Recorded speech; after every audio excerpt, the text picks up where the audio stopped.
Like the Amazon and Congo basins, the Coral Triangle straddles the tropics, home to the greatest diversity of species on Earth. It is vast in scale and contains more than 30% of all coral reefs on Earth and about 75% of all coral species. Coral reefs are powerful sources of economic growth and social well-being. Globally, coral reefs provide people with economic goods like fish and food, and ecosystem services like tourism and fishing industry revenues estimated at $375 billion annually, a staggering amount for an ecosystem covering less than 1% of the Earth's surface. Fish from coral reefs and shallow continental shelf supply about 65% of the animal protein in the diets of people in Southeast Asian countries, and up to 90% in some Pacific Island states. Coral reefs provide food to about 1 billion people in Asia alone. Marine tourism in Asia in the coming decade is expected to rise to nearly 1 billion international visitors annually, generating more than 100 million new jobs. And more than half of all new cancer drug research is focused on marine organisms. Compounds from coral reefs have already been used to treat HIV, cardiovascular diseases, and ulcers. The reefs of the Coral Triangle have survived and thrived over millions of years. They are the fundamental bedrock of global coral diversity and the irreplaceable goods and services they provide to people. They are a global treasure, but they are also vulnerable, not least to sea temperature rise. The last great El Niño in 1997 caused sea temperature rises unprecedented in modern times, leading to coral bleaching and mortality in places exceeding 90% of all reefs, right across the globe, in a shocking preview of what the effects of climate change will be. In the following 2 years, scientists around the world asked and tried to answer the question, what are we going to do about all this dead coral? Many concluded that nothing could be done, that climate change would destroy reefs and the lives and livelihoods of millions of coastal-dwelling people. Rod Sam, director of the Conservancy's Asia-Pacific Marine Program, was one of those scientists asking the question. After snorkeling over acres of dead coral, this time in Palau, Rod was swept by a strong current between two barrier reefs, over some fringing reefs, and then over shallow reefs in the mouth of an estuary. Rod noticed that, rather than all the dead coral on the barrier reef, he was suddenly seeing quite a bit of alive coral in the fringing reefs, and a great deal of alive coral in the estuary, covered in dirt, with no color, but alive. It was then that he realized that scientists were asking the wrong question.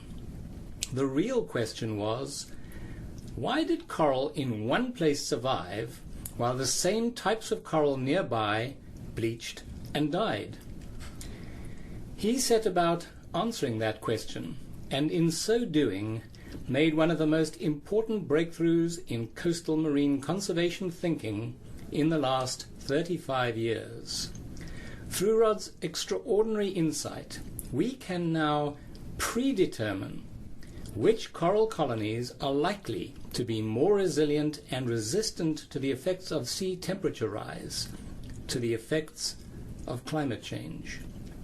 Those resilient reefs have to get priority protection in areas designed to survive, managed to last, and connected like strings of pearls across ocean currents to transport larvae that will re-establish life in dead corals from the great source reefs in the Coral Triangle along staging reefs to sink reefs across the Pacific. Equipped with this knowledge, the Conservancy is working throughout the Asia-Pacific region to put this science to practice. At Kimby Bay, the Conservancy designed the world's first ever climate-resilient marine protected area network. Together with WWF and Conservation International, we are working in Raja Ampat with local government and local communities to transform 9.8 million acres, an entire seascape, into a climate-resilient protected area network. We are doing the same with WWF in Derawan, now a 2.9 million acre nationally declared protected area. In Komodo, the iconic home of the Komodo dragon and world-renowned coral reef systems, the Conservancy engineered what is, effectively, the privatization of a national park and worked with governments to establish a 25-year management plan to protect the reefs and the livelihoods of people who depend on them.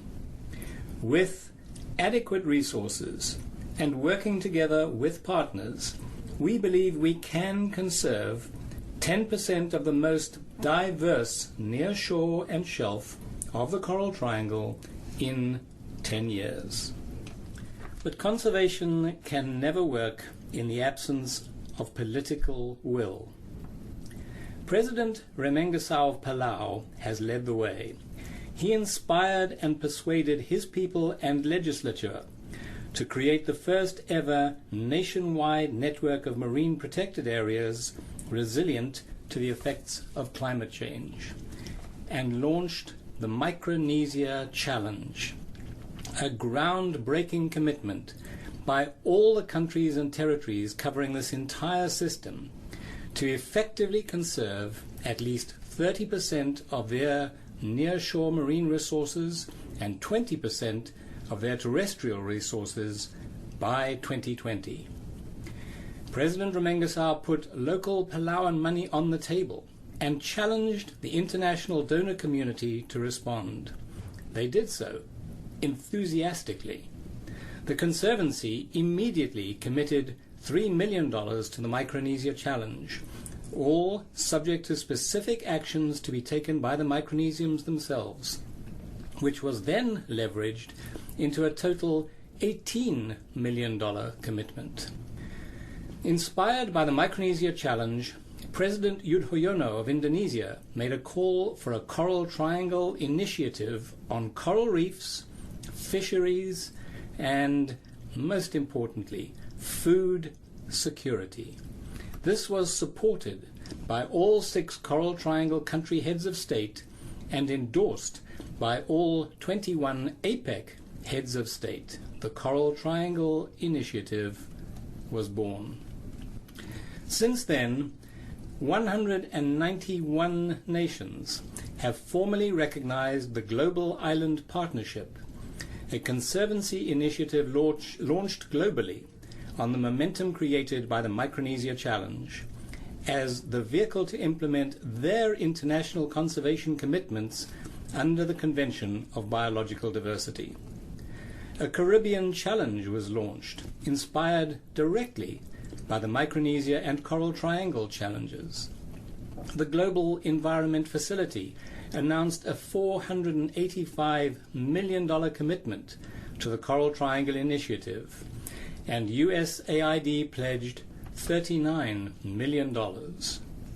From 4 toeholds 10 years ago, through the Micronesia Challenge, the Coral Triangle Initiative, and the Global Island Partnership, engaging nations across the globe, we are poised to achieve dramatically increased impact at scale. Much remains to be done, but with your support, we can make a massive, tangible, and lasting contribution to conserving the greatest coral reef system on Earth and all the irreplaceable goods and services it provides to people.